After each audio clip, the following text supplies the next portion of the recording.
I'm there. But the pistol they have now, I put the pistol up and pressed the trigger and nothing happened. I said, oh, you've got to hold it downwards. Press it like that. We went with Mr. Langlands. He used to take us on treks to the Kachapuni Pass, 16,500 feet, in which separates Dir from Chitral.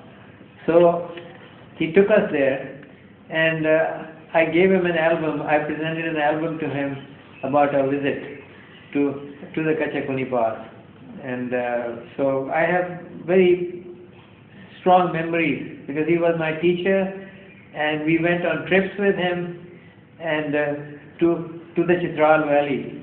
And unfortunately, I couldn't show it to him because the internet doesn't work here. And so what I'll do is I'll ask my friend to talk to him, and when he's interviewing him, you can take the video. Good morning, sir. Good morning. For the sake of historical references of your honorary citizenship of Pakistan and your love affair with Chitral, where Kalash resides and you have witnessed in and around the areas where you live as an adopted country, creation of Pakistan and the sad demise of the Kalash population. As you've seen the rise of Muslim League, Allama Iqbal and his famous speeches for a separate homeland for Muslims, Quaid-e-Azam Muhammad Ali Jinnah joining Pakistan Muslim League, Chitral becoming part of Pakistan. Your relentless efforts and your encouragement for education and your contribution for sending students who became ultimately presidents and prime ministers of Pakistan. Our main questions in the end are how to preserve Kalash, how to get the United Nations recognized on urgent basis, and if you permit us kindly, invite Secretary General of UN to the areas as United Nations will be celebrating decades of indigenous tribes from 2004 to 2014. Books to be mentioned in the interview: Coffers of Hindu Kush, Cultural References of Hindu Kush, Role of His Highness Aga Khan and Development of Pakistan. In between the interview, we will provide you with photos, essays and correspondences sent to 52 heads of state since 1980 that we started this project.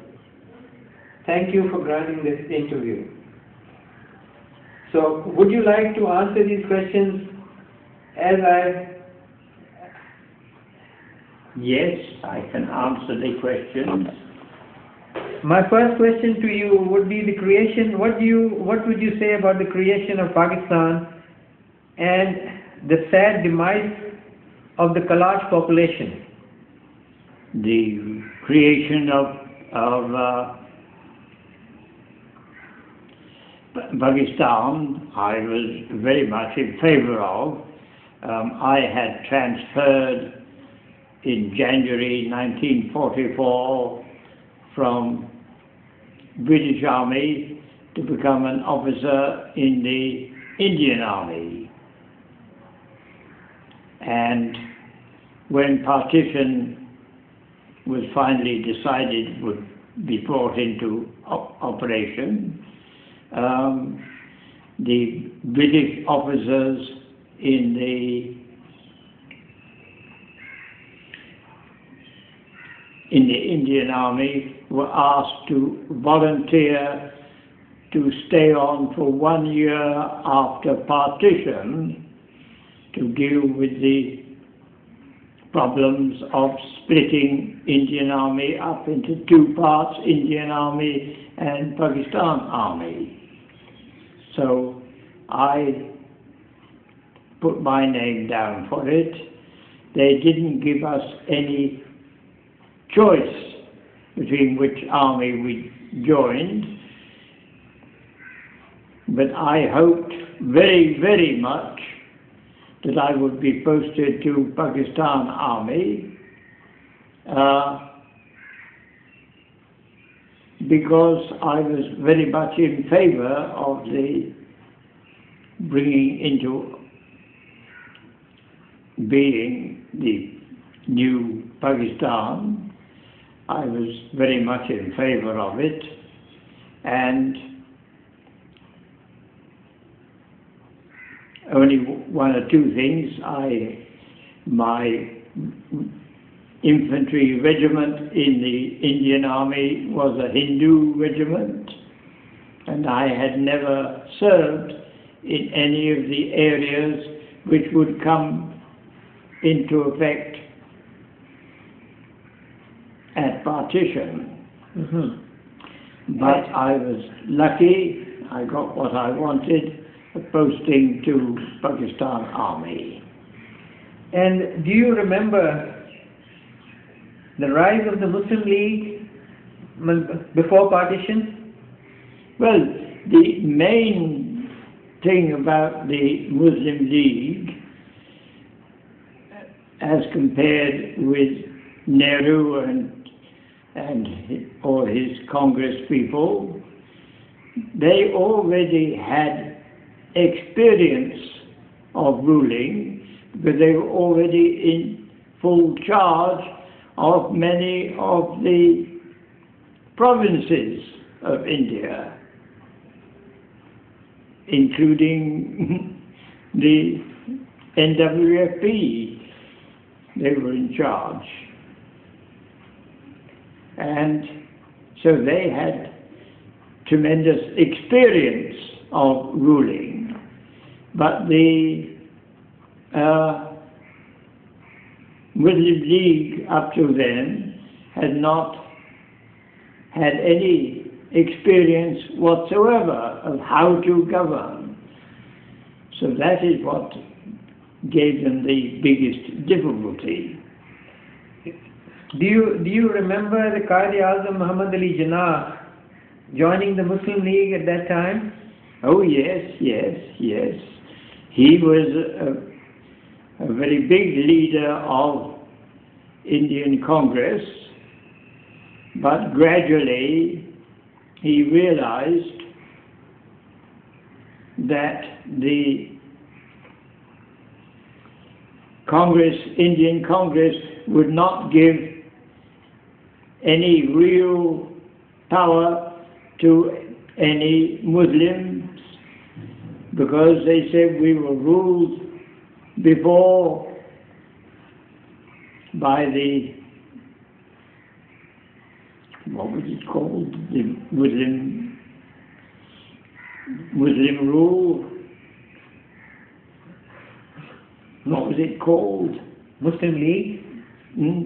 The old, previous, before the British came. Yeah, it was when the British ruled India. No, before British came, who were the Mughals ruled India. The Mughal ruled. Mughals. Yes. And therefore the Hindus were not going to have another Mughal rule. They wanted to rule themselves. And therefore Muslims would have to take second place. And that was why Mr. Jinnah left the Congress Party and joined the Muslim League, because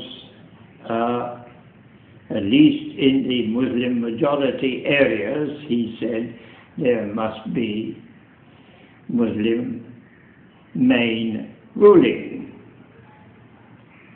We would look after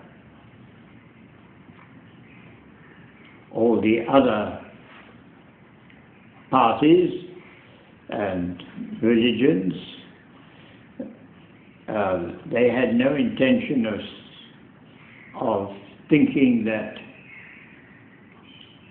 non-Muslims would leave Pakistan, or that many Muslims would leave India and come to Pakistan, Mr. Jinnah said it would be a Muslim country, but all the other religions he maintained, would be given the same position as the Muslims. And do you remember anything about Allama Iqbal and his famous speeches for a separate homeland for Muslims? Well, he was really the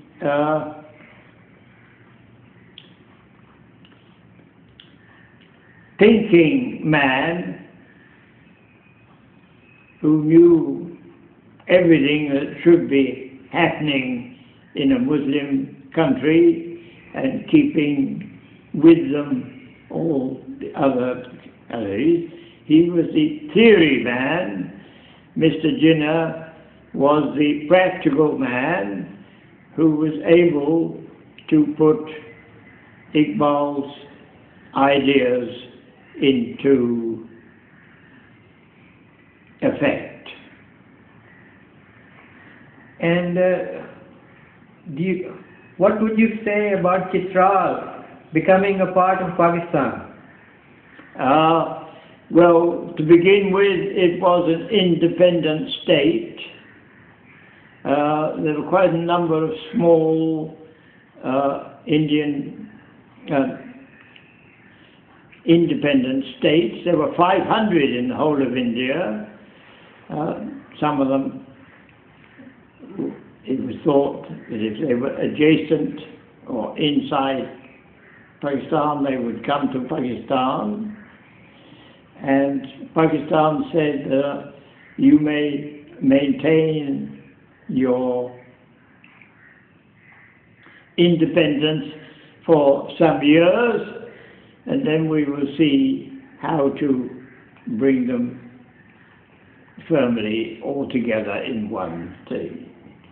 That was quite a good idea. And so it was, well, the biggest independent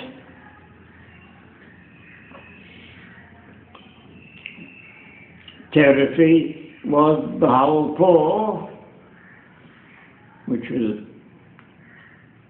would have to give some share, because one of the main route from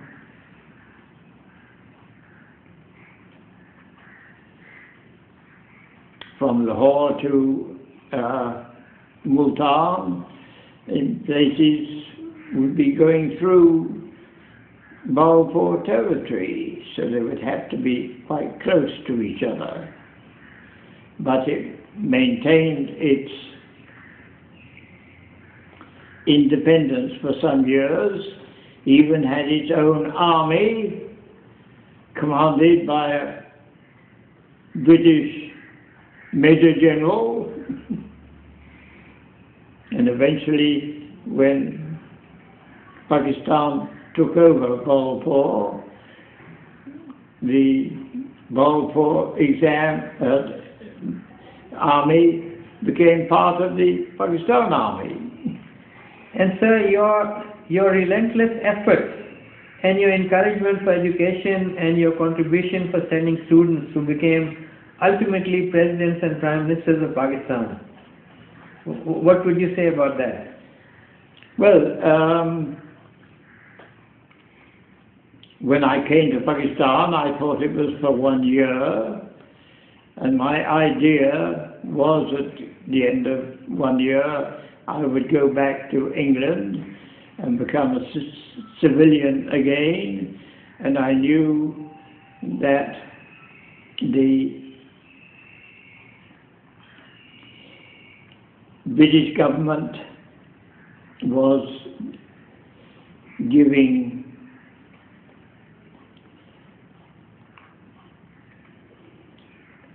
persons who had joined the army for the war were going back to civil life. Those who had not completed their education were given very easy to get army scholarships.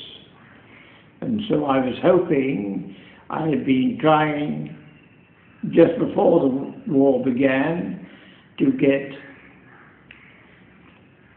entry to Oxford University as a student, but I was not one of the lucky ones who got one of the very few open scholarships at that time, but I thought I would be able to get it when I went back this time. So that would have led to a very good life in England. And your involvement with education at Aitchison, No, before Aitchison comes, there are other important things. That in December 47, just 4 months after partition, the Pakistan government cancelled all those one-year contracts that have been given to the volunteer members, British army officers who were serving with the Indian Army, and Pakistan government said, we're cancelling that because it was given by the British government. We will give a 2-year contract or a 3-year contract to the British officers that we can have good use for and wish to retain. And I was given a 3-year contract. And at the end of the 3-year contract, I was given another 3-year contract. And then you went to... Sorry. Yes, all these things are long stories.